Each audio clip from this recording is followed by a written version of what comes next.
জামিনের বিরোধিতা করলেন না কেন? দেখুন, দিনের শেষে আমি সরকারের প্রতিনিধি।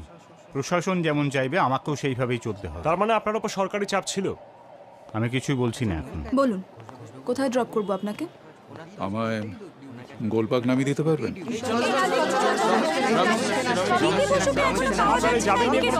প্লিজ প্লিজ আপনি এই মুহূর্তে কোথায় ফিরছেন?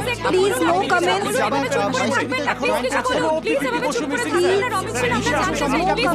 জামিন পেয়ে গেলেন রমিত সেন।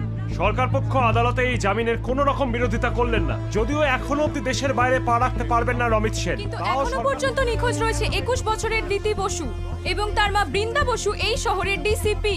কিন্তু অর্থ, প্রতিপত্তি এবং রাজনৈতিক ক্ষমতার দিক থেকে রমিত সেনের কাছে তিনি একজন অসহায় মানুষ। এবং আমরা চেষ্টা করব কিছুক্ষণের মধ্যেই বৃন্দা বসুর সঙ্গে যোগাযোগ করার। আমরা জানবো যে তিনি ইস্তফা দিচ্ছেন কিনা।